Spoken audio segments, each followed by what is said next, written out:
Back in March, the Trump administration deported hundreds of Venezuelan men to a notorious mega prison in El Salvador under the Alien Enemies Act, meaning with no court hearing, none of the due process that normally comes with immigration or criminal proceedings. They did this allegedly because these men were dangerous, violent criminals affiliated with the Venezuelan gang Tren de Aragua. But a lot of these men's lawyers and families have been coming forward to dispute that claim. Now, I spoke to the family of a man named Andri Hernandez Romero. I spoke to his mom and to his close childhood friend, and they say that Hernandez is a 31-year-old gay man who worked as a makeup artist in Venezuela, and that he's about as far from a gang member as you can get. We know from court records in Hernandez's immigration case that officials suspected him of belonging to Tren de Aragua because of his tattoos. He has a lot of tattoos. He has flowers, roses, a butterfly. But on the insides of his wrists, he has tattoos of crowns. And an immigration officer wrote in his file that crowns can be a symbol of belonging to Tren de Aragua.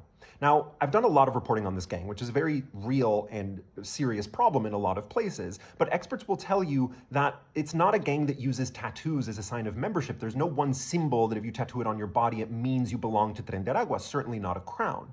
And in Hernandez's case, his family says that these crown tattoos actually have a very innocent explanation and a completely different meaning. Hernandez grew up in a small town called Capacho in Venezuela, which is known for a century-old tradition of hosting very elaborate festivals for Three Kings Day, which is a Christian holiday that happens in January. Now, this festival is how Hernandez, when he was young, discovered his love for theater, for costume design, for hair and makeup being what eventually became his career. He would design and sew costumes for the participants in the parades, and this led to him devoting his life, they say, to arts and culture. Es un joven inocente, es un joven del pueblo, que lo que ha dedicado su vida ha sido a la cultura, al arte. Those tattoos of crowns, according to Hernandez's family, are a symbol for the Three Kings and for his beloved festival. Now, the hardest thing for Hernandez's family, they told me, is simply not knowing anything about how he's doing, where he is. This prison in El Salvador is notoriously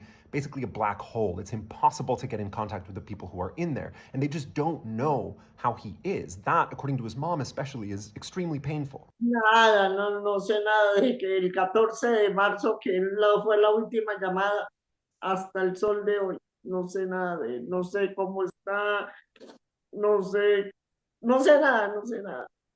Si con quién me lo tienen, si lo tienen separado, si lo tienen con gente mala, no sé. They're especially worried because of Hernandez's sexual orientation, which is one of the reasons he came to the U.S. in the first place. He said he experienced persecution for that in Venezuela. They worry about what kind of treatment that might lead to in the situation that he's in now. Eso nos preocupa inmensamente, de verdad. Es algo que